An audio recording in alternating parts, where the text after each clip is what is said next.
Hi, my name is Nathan Irwin. I work for Boston Medical Center, and I work for the Healing Community Study, which has helped support a lot of the work that's gone on in Townsend and Shirley and the surrounding region. I think the work that everybody's done here has been amazing, and what you're about to hear is going to be a really powerful experience. So thank you for listening and taking the time, and please ask us if you have any questions. Everybody here is available and open to talk. Thanks.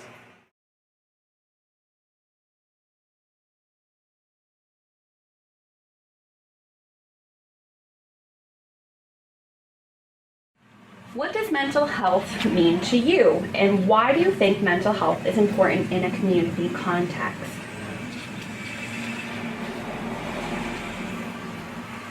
I'll start. So mental health is, to me, means like feeling well emotionally, feeling like you can handle challenges and changes, being resilient, that if like a wave's going to knock you down, you know that you can stand tall or just duck under it until it passes and come back up again.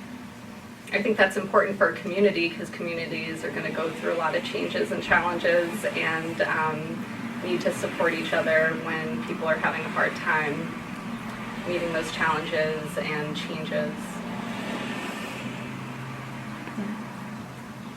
That's really good perspective. Does anybody else want to share? Well, and for those people that don't have the help that they need, mental health is having a wherewithal to be able to reach out and feel comfortable knowing where to get the resources or family support, where you can feel comfortable getting that help and knowing that you can count on other people too when you need to. So I think that's a big part of it as well. I think I always like to point out to people that no matter what your standing in your mental health is, you have mental health. Just like we all have physical health, we all have mental health. You can be in good mental health, you can be in mental health that needs some supports. You can need a checkup for your mental health. So it's not a specific problem. Your mental health doesn't have to be a problem in order for it to exist.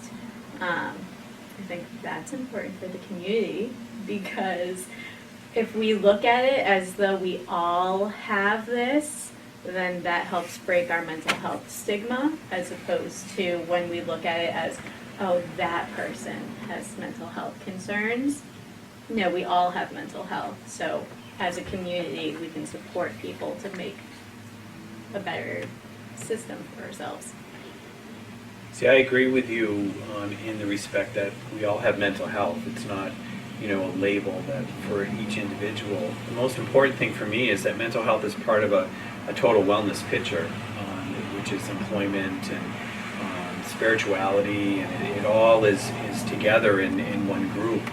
When one of these dimensions are weakened or is not working properly, it kind of affects the total wellness. And I see that way in the community, that if the community views that as a weakened part, it kind of takes everything else in the community down, or another part of the community has to work harder to keep everything together. I think how our community views topics like addiction treatment, mental health counseling, the stigma that's involved in both of those is really part of a healthy community, understanding that those could be a weakened part and we need to come together to be able to have a better, more holistic approach to it. Feeling better about ourselves as individuals, but feeling better about ourselves as a community as well. So what I'm hearing so far is that, you talked a little bit about mental health, but you also talked a little bit about how it's intertwined with substance use, and it's also intertwined with community. So I'm going to let Nate take on the next question, because I think it leads in really well to that. Which is essentially, how is mental health tied into substance use disorder and substance use in town? Well, in my household, they're pretty much one and the same. So my youngest son suffers with bipolar 2 disorder and PTSD, which over time led to his abuse of drugs and continued his substance use, which of course then continued to drugs that were even stronger, and so on and so on. glad to say that he's in recovery for quite some time now. And with my other son, I think it was some mental health issues that I was even unaware of because there was nothing diagnosed. And unfortunately, for a long time, his use went unknown to his father and myself, and he lost his battle with his substance use. I think the hard part in the community is with so many people, it's because mental health issues, you don't see them. It's not like somebody who's using a crutch because they hurt their leg or had surgery or something. And so I think so much of it goes undiagnosed and people don't recognize it because you can't see it physically. But I think almost, I would gather to say that a high percentage of people with substance abuse have something, some reason in their mental health that it has led to that. And if you swing the pendulum the other way, the only time I see mental health issues is when it's at its worst. Yeah. And I'm expected to know as a police officer what to do with that, and we don't know always, okay? So that's the other tough part of that, is we're seeing somebody at their worst, and we're the ones that are called, 911's called, so we're there right when the crisis is happening, and we don't always have the right tools at that moment to help the person in the best way we know how. So, and thank goodness for the outreach programs, right? COIN, Restoration Recovery, that DCF, if we call them, they've been great. As far after those three,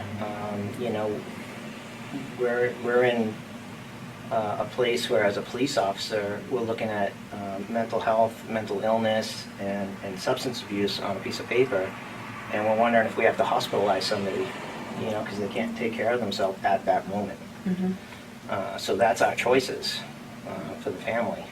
Yeah. So it's in a tough position for us, because we don't have the background. Right. Their background. We don't have their background.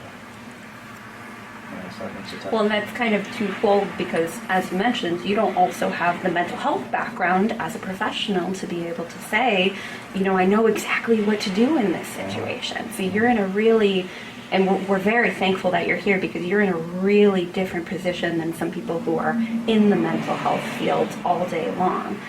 You're right, you're seeing people at their worst sometimes. And for the first time. Yeah. We don't have a relationship with the people that we see Yeah. in their worst critical moment. Yeah. So that's very tough. So. And in those emergency situations, even as mental health counselors, we don't always know what to do either.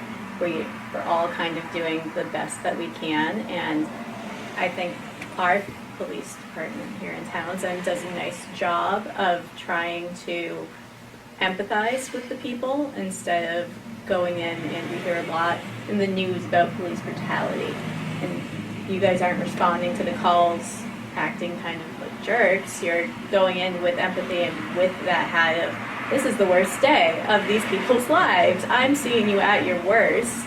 This isn't who you are as a person. This is the situation right now, and do I need to section you so that you are safe? And I think that when we think about substance use and mental health, they are so intertwined. It's hard to talk about one without talking about the other. I think you guys as police officers know that better than most, even better than most of us mental health counselors. I see it a little differently from my perspective, like on the psychiatry provider end of things, because, I think you can talk about them separately. There's about a 50% crossover when it comes to psychiatric conditions or mental health disorders and substance use disorders. So someone with a substance use disorder, about 50% will have a co-occurring psychiatric disorder and vice versa. So there's crossover, but they're not, it's like 50% of the time. It is definitely not more than that in terms of how much crossover there is. So there can be one without the other and vice versa. And then when it comes to symptoms, there's symptoms and then, of anxiety, for example, as a symptom. But then there's behaviors that might come from that symptom, might be driven by that feeling. And the behaviors is where the disorder lies, because you could have anxiety and you still get up and you still show up to your job and you still go shopping at the grocery store, but it's only an anxiety disorder if it impairs your ability to behave in a way that is consistent with carrying out all the functions and responsibilities of your life. If the anxiety cripples you that you can't open your door and leave your home, you can't take care of yourself, you can't eat without having stomach upsets or whatever. So the difference between these symptoms and then disordered behavior, there is a distinction. And with substance use, people can also use substances without having substance use disorder. So I know eventually we're going to talk about that too, but there are plenty of people who use substances and function, and it doesn't necessarily cross over. And in terms of people who are susceptible to having a crossover, it's about 8 to 12% of the population will develop a substance use disorder if exposed to certain substances. So risk comes with exposure as well as like a genetic vulnerability, but it is all in the disordered behavior. So I think when you're called, it's because there is erratic and disordered behavior. So for example, the symptom might be, I'm using a substance and now it's leaving my body and I really, really need to use that again. And then that drives a behavior such as stealing or acting erratically in order to obtain the substance to fill that that symptom of being in withdrawal or being dope sick, and that then becomes a disorder, or that is the defining moment where it's disordered behavior. But there might be someone who is able to not have it cross over into that realm and continue to use substances as well. I know that was a lot. Does anybody want to respond to that? Carrie or Lauren, do you have any thoughts? Well, working with the people in Townsend and Shirley, it's been quite an experience. And what I've noticed is I have to wait to know about mental health, because a lot of it's withdrawals. Sometimes the withdrawals are almost like the mental health. But one thing that's similar is that, oh, I've been through that. I remember when I went through that, because I did. I went through that, and there's times when, like, the office closes at 3, but I'm still going 10:30 at night, on the phone, talking to people, and that's all it takes is that calm voice, just talking it through, and it prevents them having to come in, and it's just that knowing that somebody else went through it, whether it, the substance abuse. And there's some drugs that are out now that these young people are doing that I'm not familiar with, but they have a withdrawal. And again, I'll say I have to know like 6 months of being, without using to know, are they bipolar, are they manic depressed, or are they clinically depressed? And then I'll refer them to different places to get help for that. But I see dual diagnosis very often. I think it's most difficult in your position because you do see people who are in crisis, and not having the education and the understanding behind it makes the situation that much worse. As a licensed professional, I believe that I triage. I have to treat whatever's right in front of me at that particular time, so I would know what approach to do. But with the understanding that it is intertwined, but it's not intertwined. They are two separate things. They are two distinct entities, if you want to put it that way. Most importantly, though, the community is only seeing that in crisis moment. They're not seeing, all of the other work that is being done in the background, something like what we're doing here, or setting up plans for, maybe not those individuals going into crisis. I think that is really the crux of of what I think we need to be focusing on to try to keep these people out of crisis before it becomes, in your scope of work. Yeah, I get thanked every time I make a follow-up phone call with a parent from someone and say, hey, how are they doing? Did you get them some help that they needed? Here are some places they can go. What's going on? Next time I come to your house, I don't want it to be in a crisis type situation, so let's try to work on this now while there isn't a crisis going on. And that seems to help, but it maybe not always push in the right direction all the time, but it can only do so much in my position. I don't want to overstep But all of us Yeah, together right. is the important part. Right. You do your part, we can do Right. our parts, and I think that's how we are able to get done what we're getting done. Sure. So that leads really nicely into you guys are doing a great job of keeping this organic. So that leads really nicely into the next question, which is, what are the social services available to Townsend? And what is or is not working in your own experiences? And this can be a really tough question to answer because Townsend does a good job with trying to provide the services that they do have, but we all know that there are areas of need that we can still be pushing or fulfilling in a lot of different ways. So if you need a second to think about this, that is okay.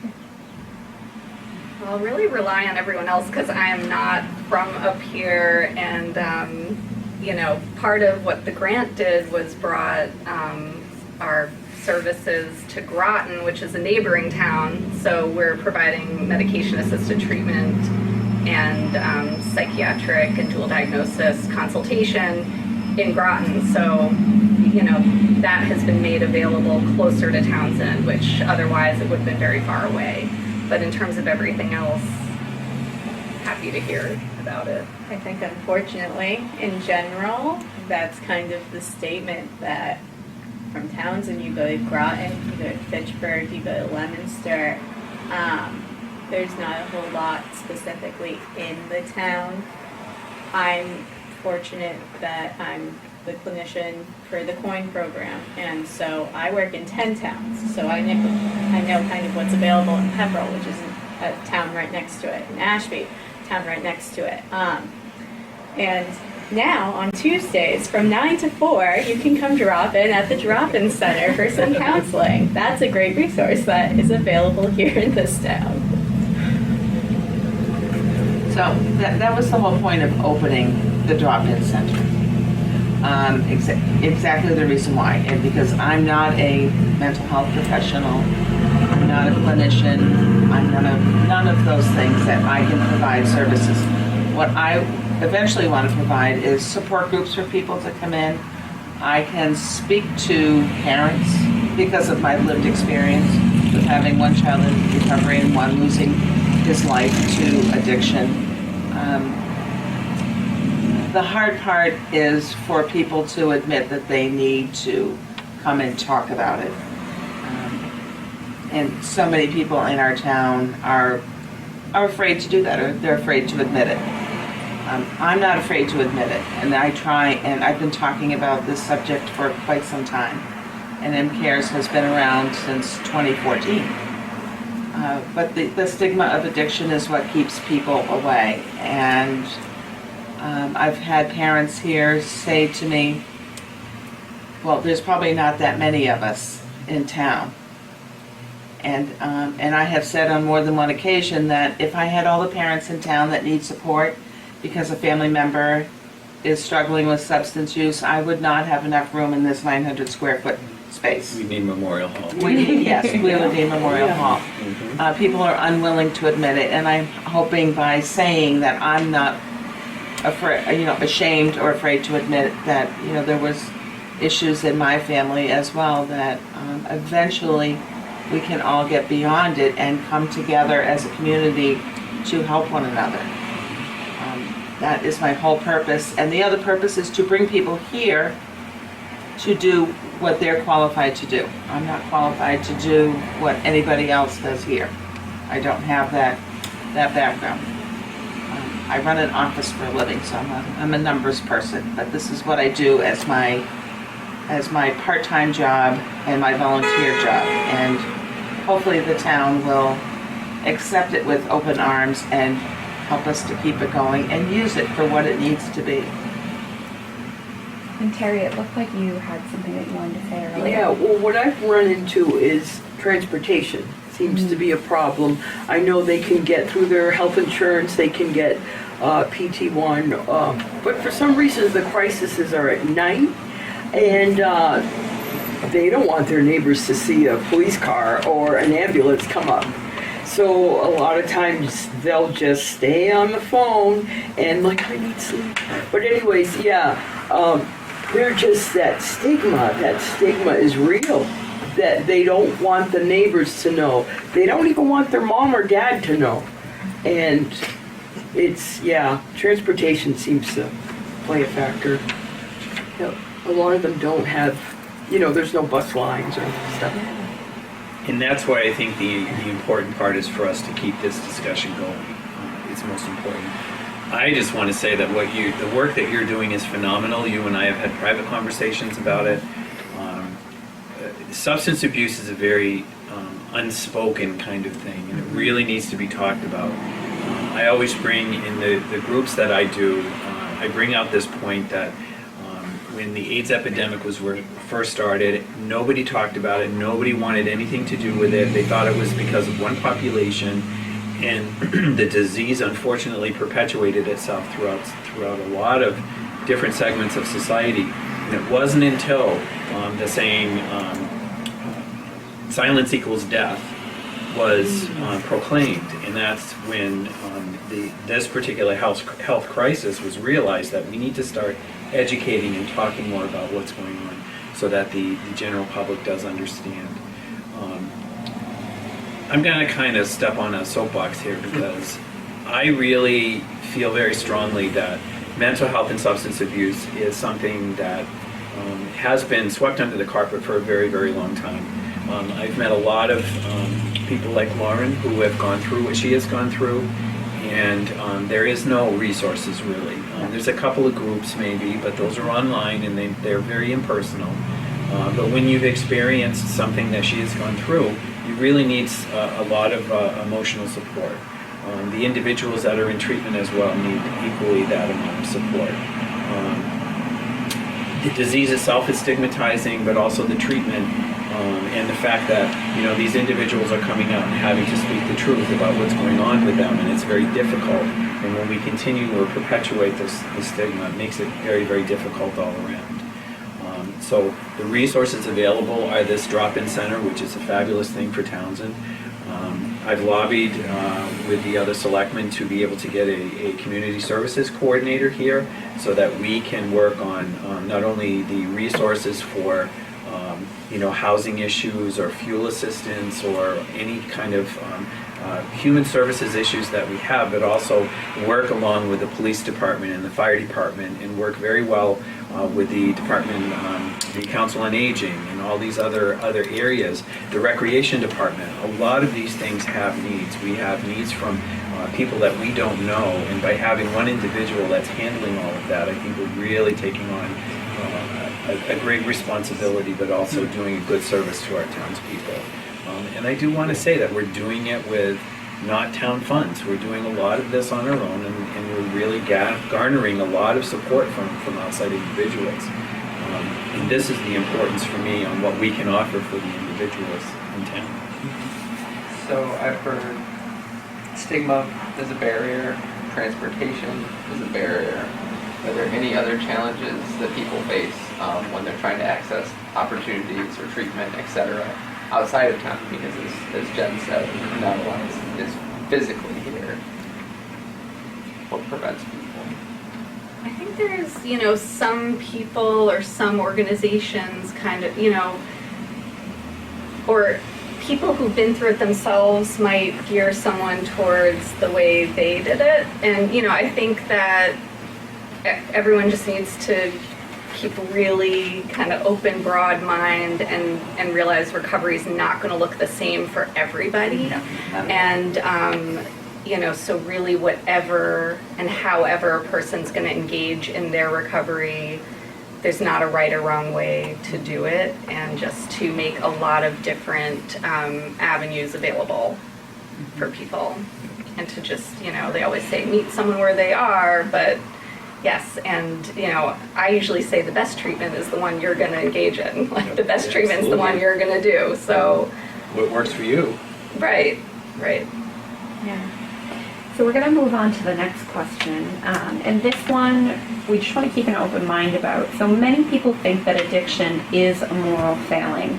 How would you respond to that way of thinking? Or to briefly respond. Briefly.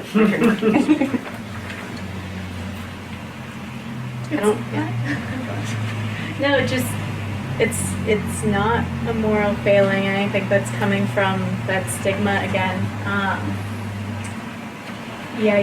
I know a lot of really good people who suffer from addiction and substance use disorder, and so to say that it has a moral failing is just heartbreaking.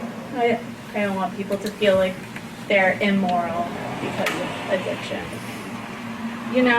like a long time ago, there was even a stigma about asthma, and it was like, oh, just work your lungs and breathe in the fresh air, and if you use that inhaler, that's a crutch, and as if it meant you were weak in some way. And we would never ever think about it that way today. We would say, oh my goodness, you poor thing, take your medication and get some help. So yeah, it's not, as a physician, to me, it's like crazy to hear it talked about as a moral failing or as anything other than a brain disease, because it's clearly scientifically shown to be a brain disease. It doesn't affect everybody, so some people think, well, I was able to just put it down, but it affects consistently 8 to 12% of the population, and it does, the chemical comes in, exposure to a chemical rewires the brain, and actually there's measured genetic changes that are in there. So, everyone can relate to the feeling of, if you were starving or you were dying of thirst, what kind of behavior changes you would have in order to obtain water or in order to obtain food if you were starving. And it wouldn't maybe be in keeping with your morals. It wouldn't be in keeping with societal norms, perhaps. And so what happens to the brain on a substance, a person with substance use disorder, is the substance itself has rewired the brain to think that this is the substance that ensures your survival. The way that if you were dying of hunger, you would need food to ensure your survival. So this is where the behaviors are born out of, and when the substance is leaving the body, it gets exacerbated, and it's like, I need this to survive. So it's in the brain, it's not a moral failing. This is a primitive part of the brain responsible for our basic motivations and drives like eating and drinking, and it can't be reasoned with the higher functioning parts of our brain, so it really has to be treated with a combination of medication and other behavioral modalities. Warren or Terry or something. So I'll give you my unprofessional perspective that I've had with my family over the last bunch of years. So I often describe my mother, who is diabetic, and she has been for almost 60 years, and she has a terrible addiction to sugar. And she goes to the doctor and she gets treated, and she takes her insulin every day, and we would never think to take that away from her. But again, my mother could have cake for breakfast, lunch, and dinner, because she just loves to have sugar, and her brain loves to have sugar. It tells her that all is good in the world when she's doing that. She no longer does that, but in fact she is still diabetic and still takes insulin every day. And my husband for a long time smoked cigarettes. His addiction to nicotine, even though heart disease was in his family, and he ended up having open heart surgery at a very young age. And yet we applaud people when they no longer have that nicotine in their system and that they have quit. But we still, if he had a heart attack, we would still treat him. If he had a second heart attack because he was still smoking, we would still treat him. And then my son, who was addicted to heroin and to Xanax, and used a lot of many other drugs in his lifetime. They tried to revive him with lots of Narcan, and people say, well, why should we give them Narcan? It was their choice to pick up these drugs. It's no different than giving them something for their heart, whether it's a stent or it's open heart, procedure that they've done. Or if we give my mother insulin. So we gave him Narcan to try and revive him. But people think that because it's a substance that's not accepted or it's illegal, that it is different. But it's still affecting his brain the way that the sugar does for my mom or the nicotine did for my husband. It's just a different substance, and it's a much stronger substance, but it still affected his brain in a way that he needed to have that many times a day. And so we wouldn't say that my mother has failed or my husband has failed, and they're both still alive. But people would say that my son failed because he picked up that heroin and took that Xanax and all that sort of stuff. Before we move on to the next question, does anybody have any responses? I agree. I don't think it's a moral failing. Many adolescents, I taught the DARE program for probably 15 years. It didn't focus on drugs like people thought it did. It focused on being your own person and making good decisions and being a leader and working with a team and trying to say no to drugs. But and yeah, we did talk about what some drug substances can do to the body and how it can harm you mentally and physically. But it wasn't the focus of the program. And I think adolescents, because they have a lesser or diminished ability to reason, and they want it now, fast now. That does make it hard for that first time that they do try a drug that may be very addicting. And once they try it once, like, oh, it didn't hurt me that one time. So they try it a couple more times, and the next thing you know, it's that much harder for them to stop taking it. Even prescribed, I was going to say non-prescribed drugs, but, abusing the drugs, I'll put it that way. And so I think that, that how do we teach everybody? They're going to make their own decisions, and unfortunately they're still adolescents. I'm just talking about the younger population. I don't know why an adult who hasn't used drugs before, unless it was a mental illness, would then all of a sudden at 35 start trying drugs that they may be well aware at that age could seriously impact their physical and mental health. I don't know if that was a moral thing where they were just done and they just said, I'm just going to do it. So maybe in that way it would be in their moral character, because you would think as an adult they'd be intelligent enough to know that these could be very addicting, they're bad for me, I could die, if I try this. But I think that the younger population, I think it just might be an impulsive thing, or could be very, very much part of a mental illness where they don't have that impulse control, and they try it and they think self-medicating, it makes me feel better, even though it's the wrong road to go down. And of course they're not talking to their parents about it, right? The first few times somebody tries drugs, they're not saying, hey mom and dad, I tried marijuana today, and I tried cocaine today, it made me feel great, I did all my homework and I was done in 10 minutes.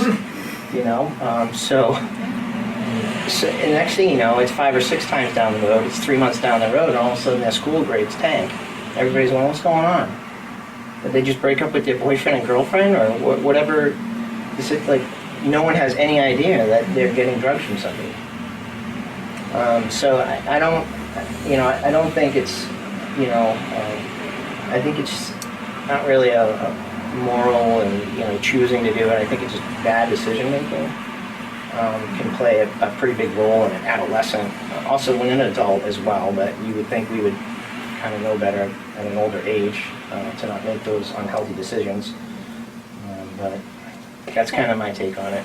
Yeah, and I mean, that's a really great perspective to share. And it comes down to the very thing that you said in the beginning is you're seeing somebody at their worst. You have no idea what's going on in their life that might have made them make the decision to do something like this. So it really isn't necessarily morals, but I appreciate and respect your, your experience with this and teaching the DARE program. I mean, I remember going to the DARE program as a child, but I mean, you sharing asthma being a stigmatizing thing.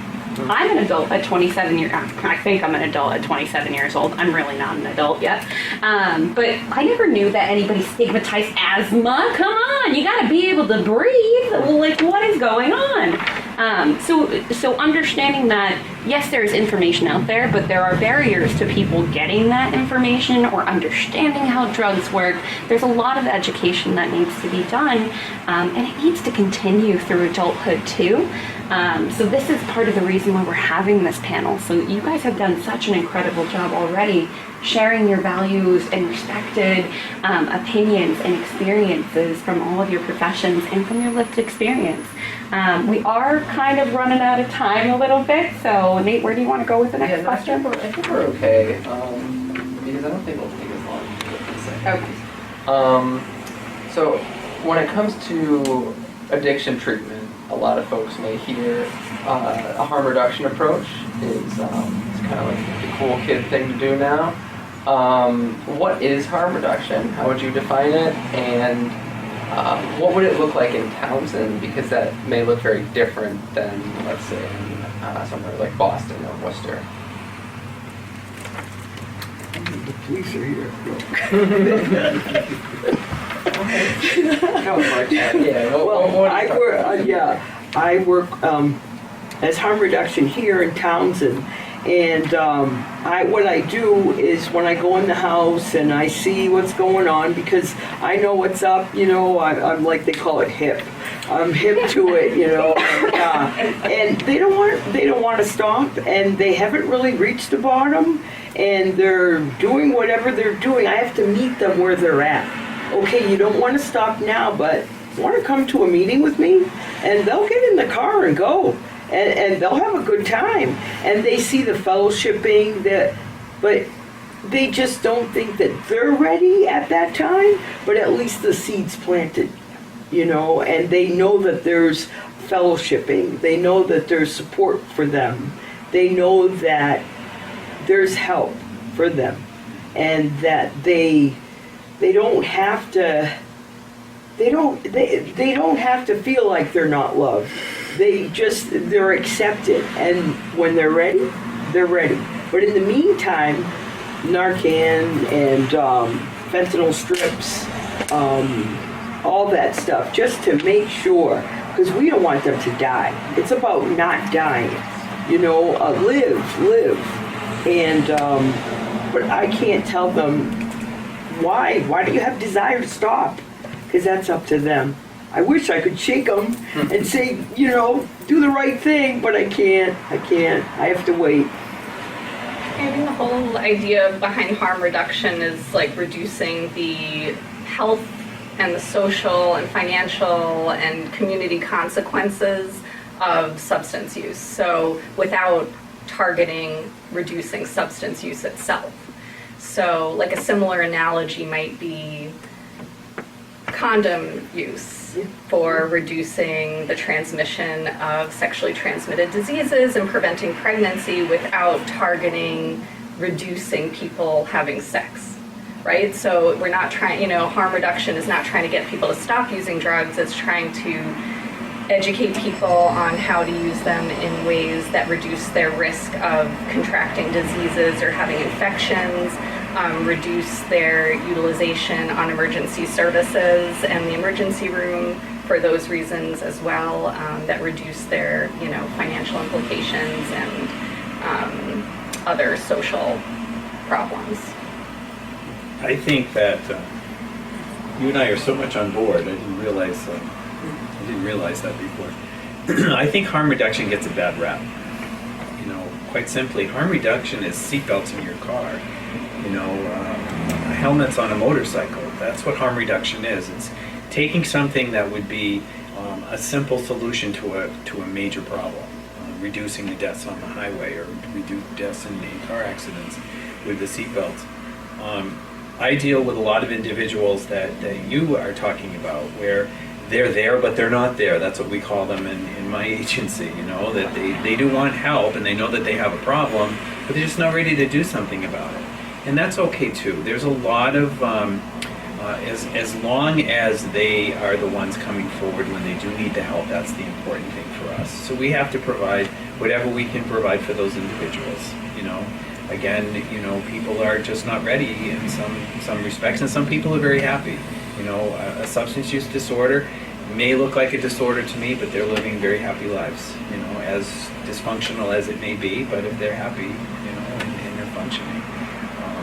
But harm reduction in Townsend itself is really providing the opportunity that if people do have problems, we have places to go. We have Groton to go.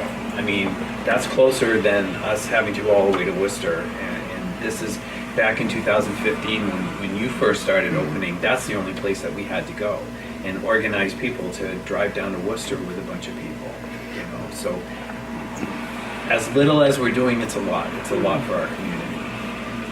I think one of the smartest things Massachusetts did with the harm reduction was decriminalizing the presence of heroin on scene when somebody calls for medical help.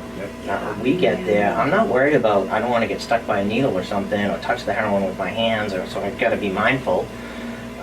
But I tell everybody before I leave, make sure you call again. Nobody can get in trouble for having this here if you're calling for medical help for a reason. We want to save lives.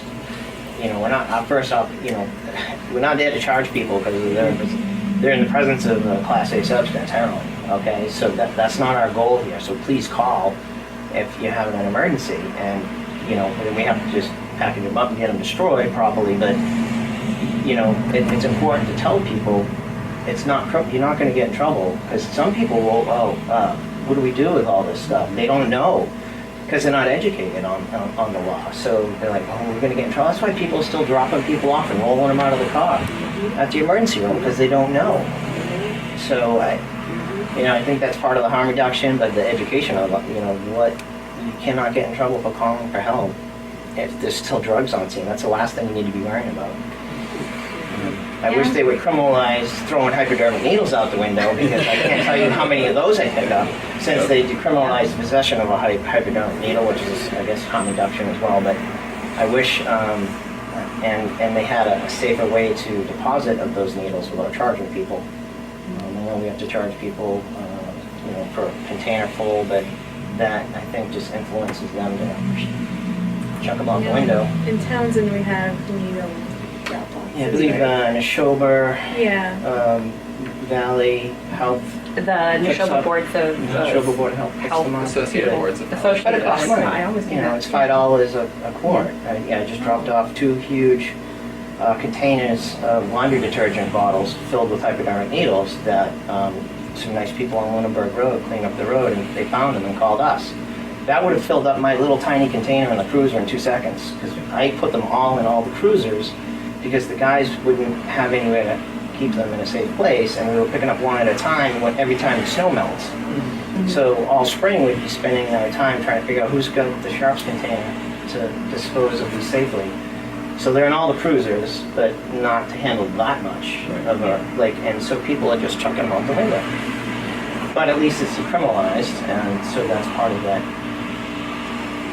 Yeah, so having a safe place where it doesn't That would be cost nice, people the to other part. dispose of them. They're not illegal anymore, Reduces harm to but the community. there's no way to throw them out safely. Yeah. So, okay. I know our hospital has a place where you can just dispose of medications and everything. It's like a huge, almost like a library return. Sure, we have a medication thing. drop box, Yeah. but it doesn't accept needles. Oh, it doesn't? No, Okay. because I have to package it up and I don't want to get stuck. Yeah. But Yeah. So, how does medically assisted treatment fit into recovery? I think it's a critical component to recovery. It's, you know, there have been multiple, it's hard to talk about because I know that a lot of people come to this from not a disease model or medication kind of background, or, you know, looking at this as a disease. But for substance use disorders in particular, opioid use disorder, alcohol use disorder, Both of them have multiple FDA-approved medications for the treatment of those disorders. Nicotine use disorder also has multiple FDA-approved medications to treat that disorder. Since we're mostly talking about the opioid crisis today, there are multiple oral replacement therapies. So those would be medications that are they themselves opioids to treat opioid use disorder. And I think a lot of people get uncomfortable with that because they think, oh, you're going to give a person opioids to treat their opioid use disorder. But the difference is we're not talking about the substance, we're talking about the behaviors.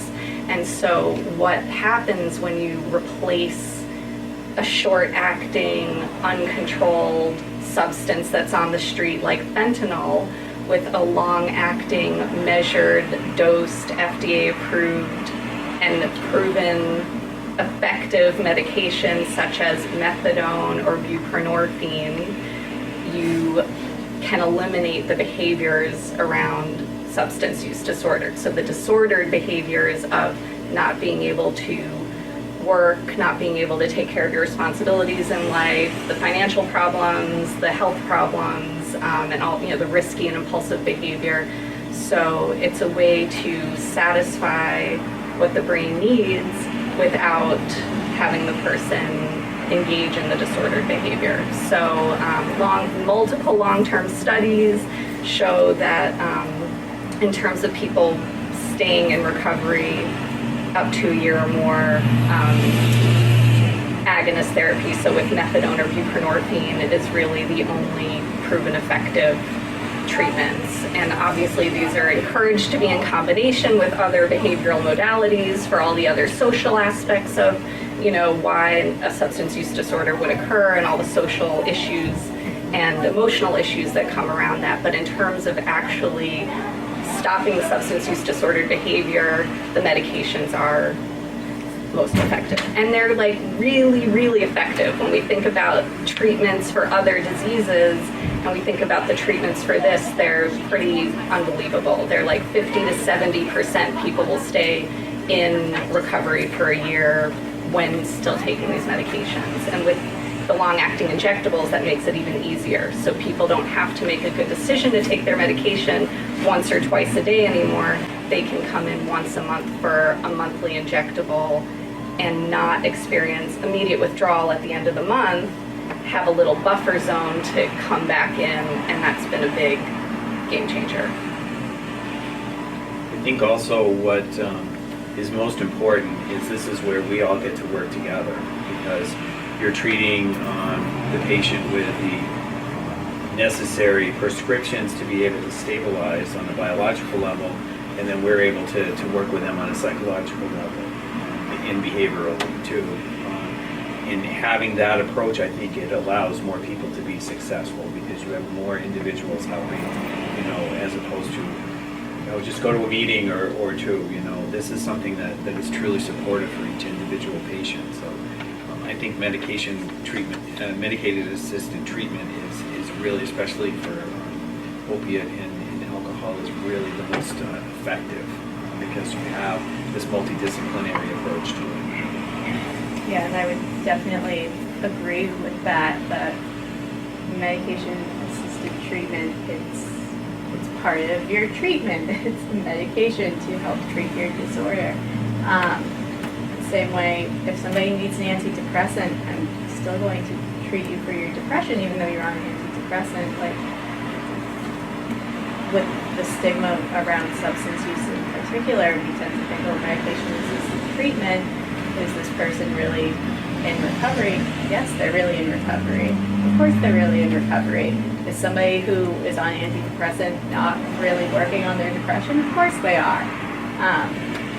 So yeah, that's my statement.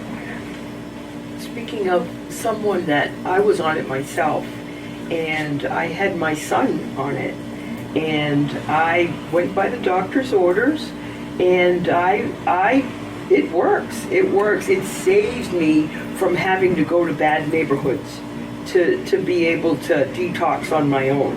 It saved me from getting another charge. It saved my son that is now 27 and sergeant in the United States Army. You know, there was no birth defects. Everything was fine. And another thing I liked about the medical assistant treatment was that the camaraderie, where I had friends at the clinic and I had meetings there. And they say it takes a village to raise a child, but there was a counselor there, and it was just it all went in together. And it really helped me in my recovery. I'm no longer on it, but I took the doctor's orders to come on. So, switching gears a little bit, why did you all come here today to have this conversation? And why do you believe it's important? To help break the stigma. Yes, yes, yes. Tell me more about that. Why? So, the other day, a couple of weeks ago, I sat with Lauren at a table for a wellness fair. And I'm a clinician ingrained in police departments. And when people hear about this, they go, oh my gosh, that's so great, police reform, yay! And when I was saying with Lauren for the drop-in center, because I am also part of the drop-in center, people wanted to walk right past our table.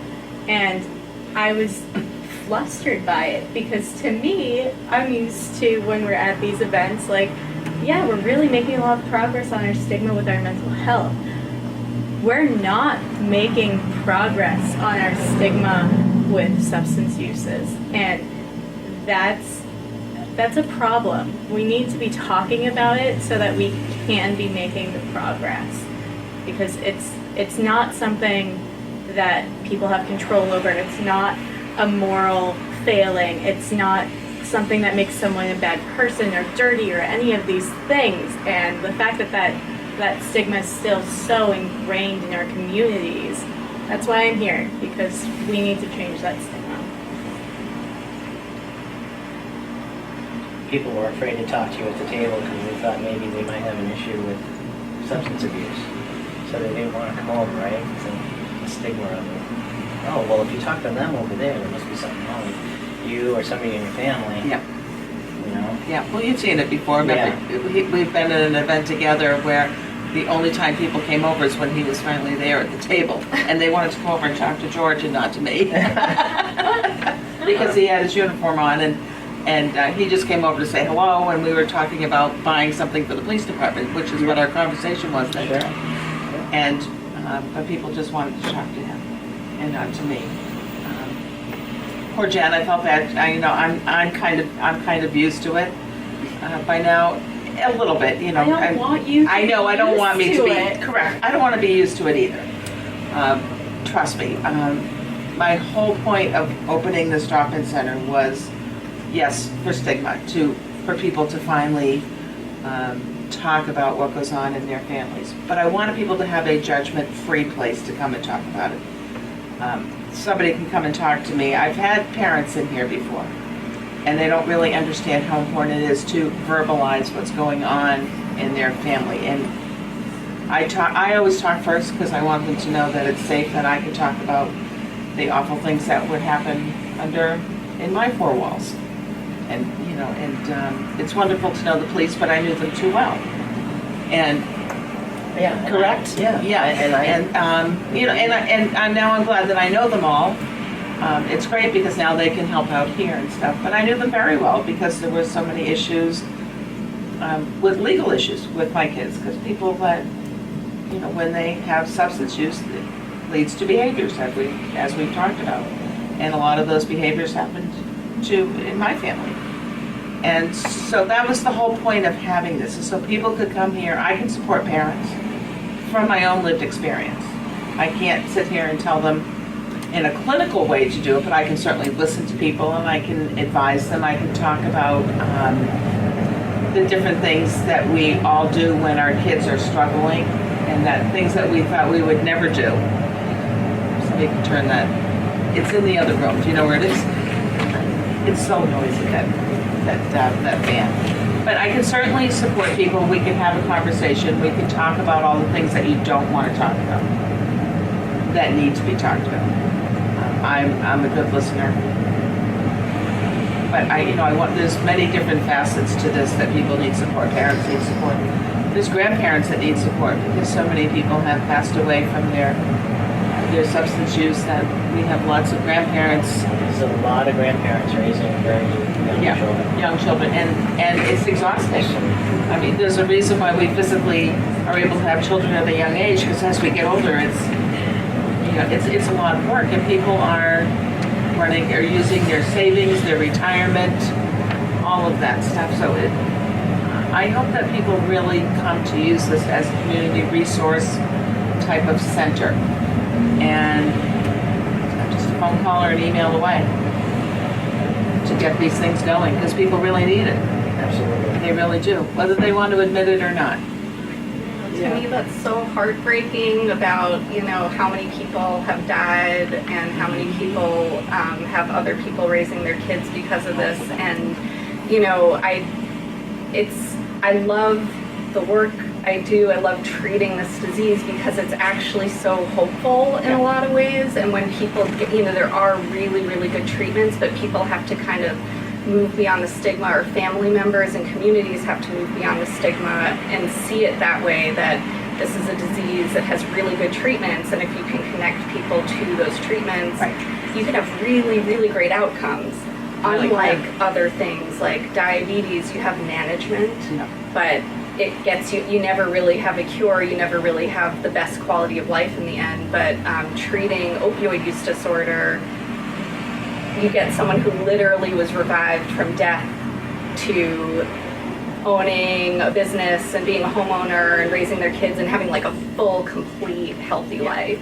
So it's very rewarding thing to treat, but this teeny tiny percentage ever gets set up with treatment. I think the stat is something like only 12% of people with opioid use disorder will ever even get like on a medication for it or ever see a provider about it.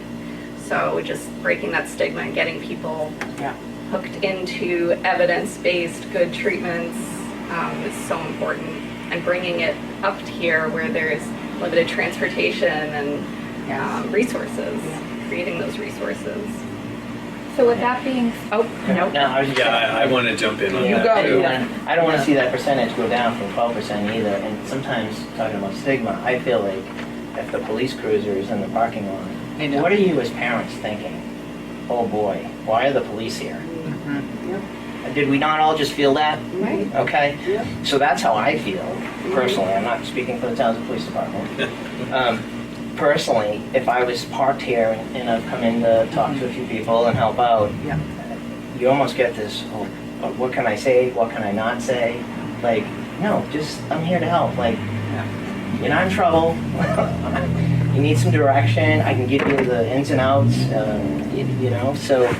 So I have that. I feel like there's a little stigma on us as well if we're here trying to assist and help out. So we could use your help all with that as far as,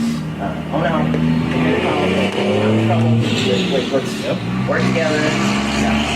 So that's in my mind. So if it's in my mind, it's probably in everybody's mind who wants to come in here and walk in for help. Or, they saw a cruiser sitting out in the parking lot. I know. Oh, is he writing my name down? Your license Does he know plate. where I live? Yeah. Is he going to ask me who the drug dealers are? Yeah. These are what we get from people who are like, hey, how can we help? We have a sheet that we give people. And if you don't want to tell us you want help, we'll leave this with you. You can call Restoration Recovery. You can call COIN. You can fill it out on your own. If you want me to call them for you, I'd be more than happy to do that, so I can remove the parents from the situation. So it's not their fault. Their siblings or their children are getting help. Some people, or grandparents, they say, he's going to be so mad at me if he finds out I referred him to get help from a recovery center. I'll do it for you if you'd like. Yeah. I'd be more than happy. I'll play the bad guy in that position to help somebody, for sure. So there's a stigma with us too that we have to knock that wall down. So that's all I'm saying. And I think, Go ahead. I think that there's a reality here that we have to see, that people think that drug addiction and that this is only in the projects with the blacks and the Puerto Ricans, but let me tell you, white America is taking a hit. Between the ages of 18 and 26, the opiates, I'm just telling you, I just get emotional about it because it's reality. It's reality. And they're young, and they're middle class, no excuse to be, and sometimes it's just a graduation party, and there's an overdose in the bathroom. So it's reality.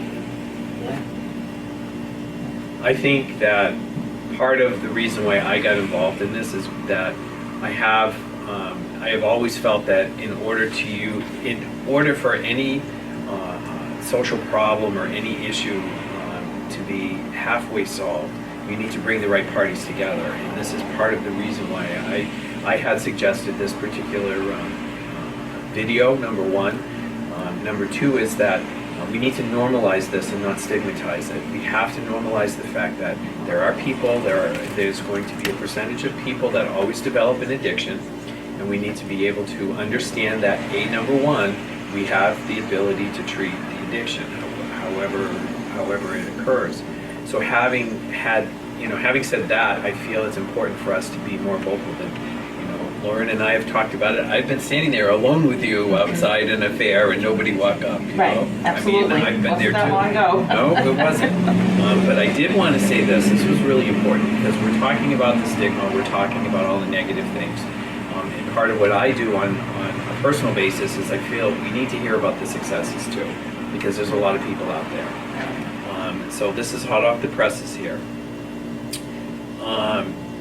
People should understand that studies estimate that 11.1% of adults in the United States, that translates to 27.5 million people, have had a substance use problem in their lifetime, and that of that number, 74.8% or 8.3% of the total U.S. adult population, equaling 20.5 million adults, are in recovery or have recovered from addiction.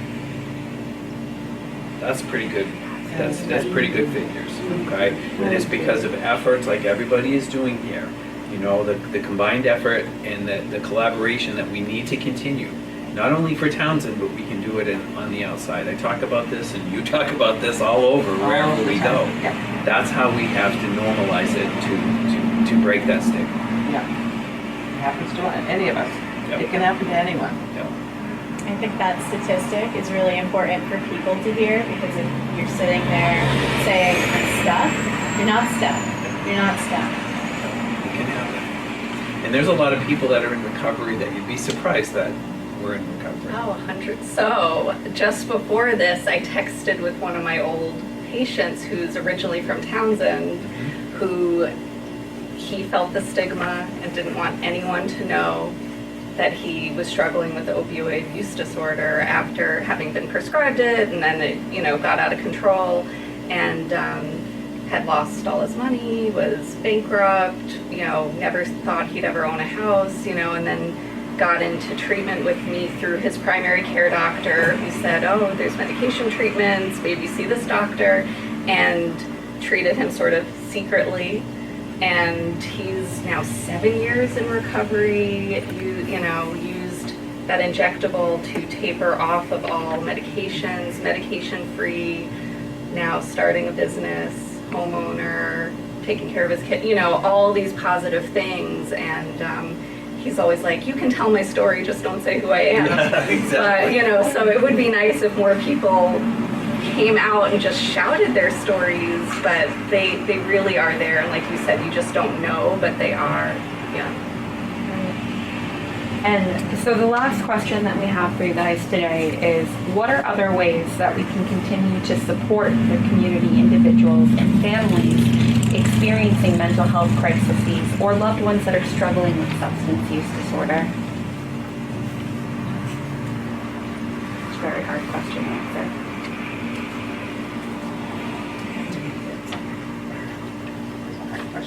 Well, I think getting the information out there is most important. NM Cares Facebook page, great. How's the website? It's okay. Yeah. Yeah, we've Well, had a couple people call to get some help. good. One gentleman wanted to come in abusing his prescription medication, and he didn't quite come in. But the That's information's okay. out there. He found it.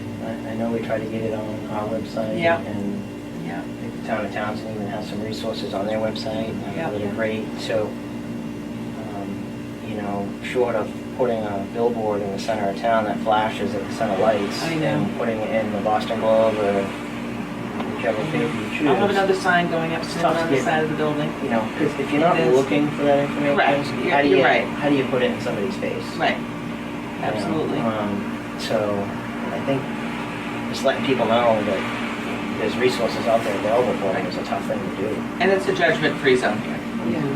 Yeah, that's so important. It is important. And not just the judgment free, but just being nice. And this is what I hear from patients in every realm of medicine is just how important it is to feel like the encounter you had with somebody was positive, therapeutic, that the person you talk to is nice. Yeah. And, because that's going to lay the groundwork for them wanting to come back in, wanting to open up. So, it starts with the person who answers the phone. Sure. It starts with any first point of contact and just being really And nice that's and the other reason welcoming. I wanted things in here to be nice and new. And, a lot of people said, well, I have an old couch. I'm like, no, I don't want an old couch. Because some people are couch surfing and they're sleeping on an old couch. I don't want that. I want something that's nice and new for people to feel that they're worth it, to have nice things here.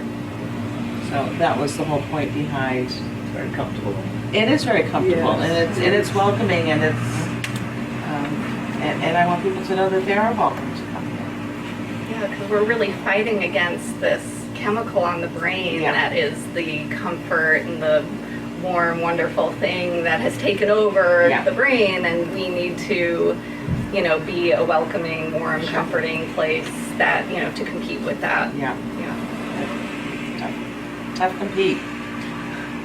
Carrie or Jen, what do you think would be helpful in the town?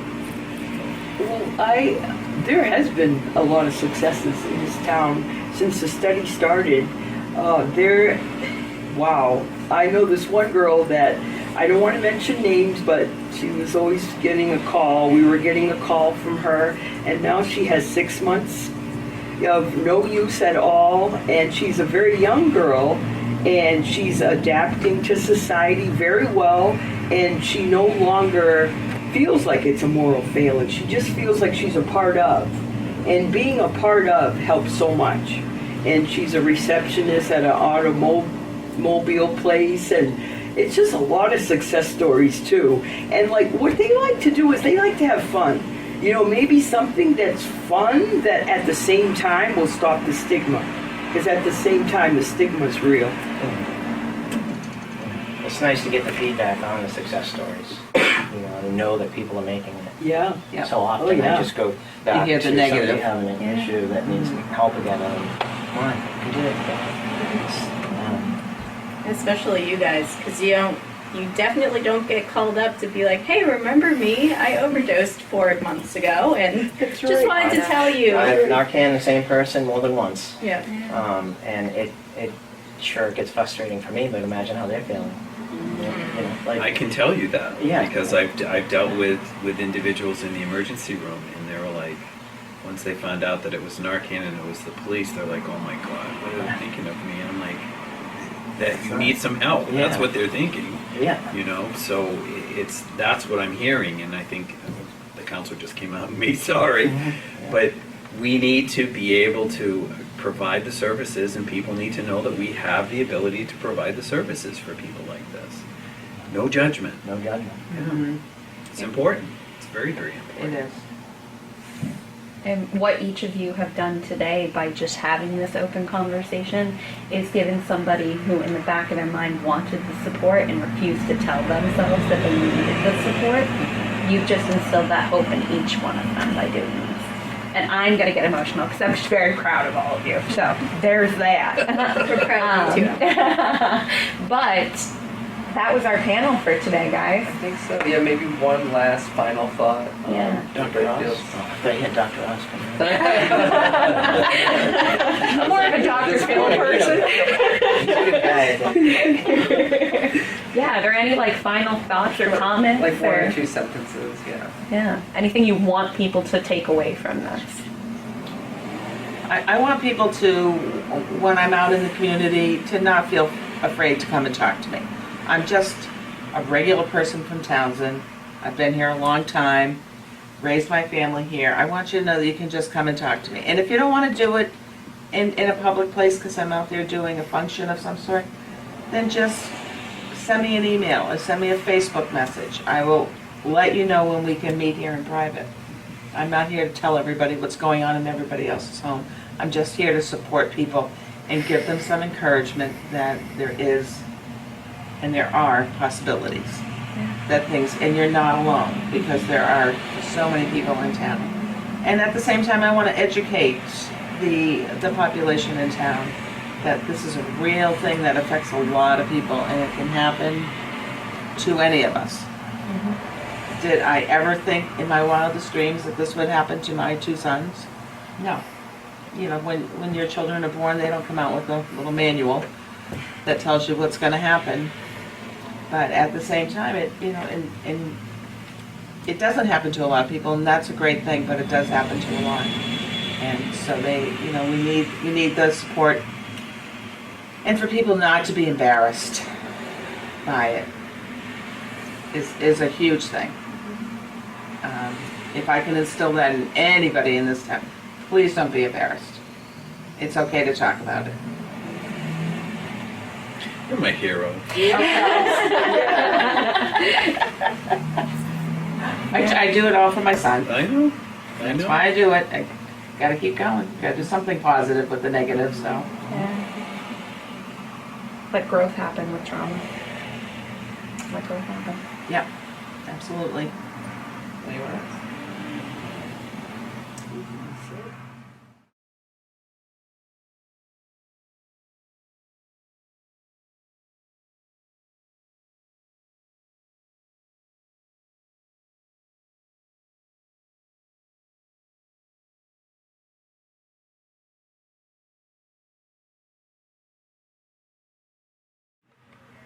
Hi, my name is Emily McCaffrey, and I'm the new Community Services Coordinator for Townsend.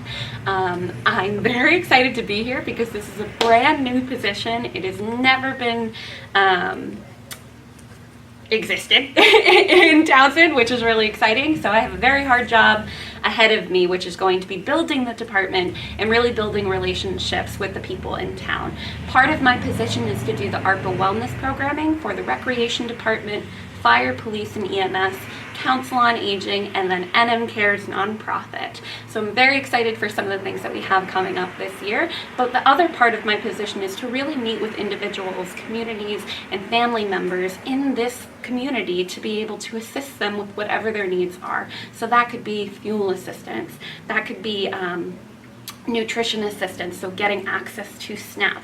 That could be trying to find somebody a new living situation because their living situation is not okay right now, or referring them out to mental health services. We work with a lot of social workers. I have a lot of different networks and people that I can rely on to get answers.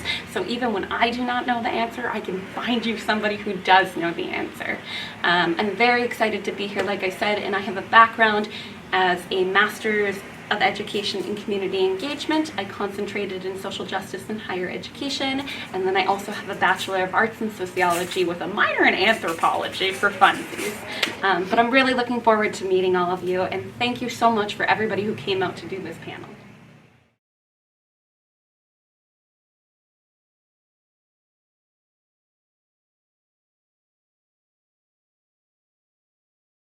So I'm Dr. Stephanie Strategas from Emerson Hospital, Medical Director of the Addiction Services and the Addiction Recovery Program. We're primarily located on Emerson Hospital's main campus in Concord, but we now have a location that's in Groton, Massachusetts, right on 119. And what we provide is medication-assisted treatments as well as consultation for substance use disorders and dual diagnosis, which means a behavioral health condition as well as a substance use disorder. And we provide medications, including long-acting injectables, And while we encourage people to also engage in therapy, it's not mandatory.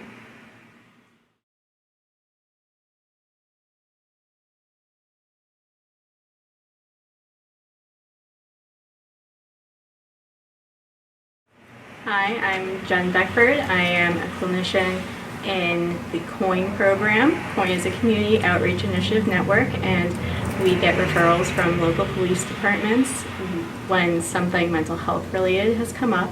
So we get people set up with mental health supports, community-based supports, or substance use supports in their areas.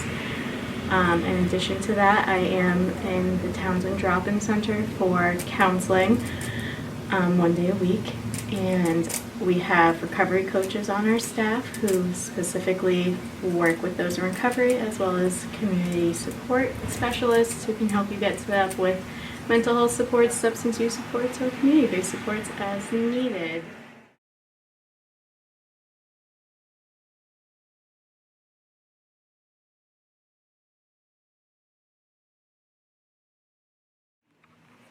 Hello, I'm Terry Torado, and I'm a resident of Townsend for several years. And I work at Restoration Recovery Center in Fitchburg, and I'm a recovery coach and also harm reduction specialist. And I have also a person in long-term recovery myself, so I have a lot of lived experience, and I have a lot of passion for helping people live, helping people that are in addictions to live a productive life, to go from homeless to homeowner, or to go and follow their dreams, because it's possible. It's possible for me. I have not used a substance in 26 years, and I was also on, in the beginning, medical assistant treatment. And I also want to stop the stigma, because some of the most beautiful people are in addictions and are looking for help and really need the help, but are afraid to say that they have a problem. And I just want them to know they're not alone, and there is a solution to the problem, and it's a good one.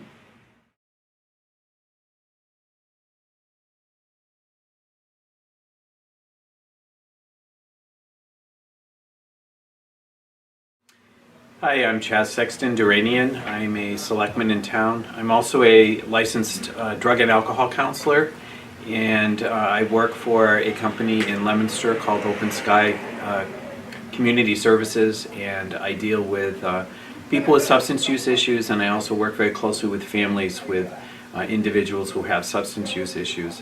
One of my most important thing that I wanted to do is to have a film like this to be able to be brought to the community here, so that you could see the great work that a lot of people have been doing over the past year and a half, and I hope that it continues.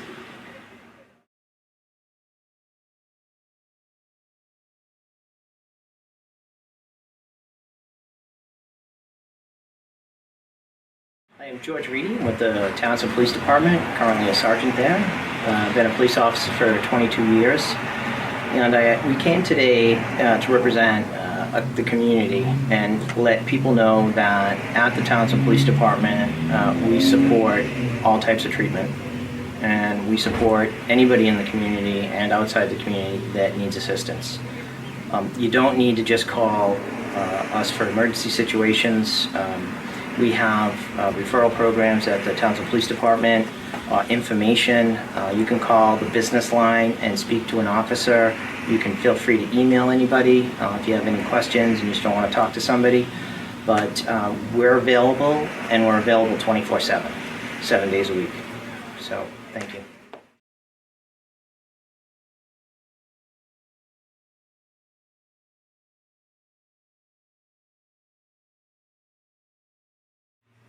Hi, I'm Lauren Janikopoulos, and I'm the director here at the NM Cares Drop-In Center, located at 241 Main Street in Townsend.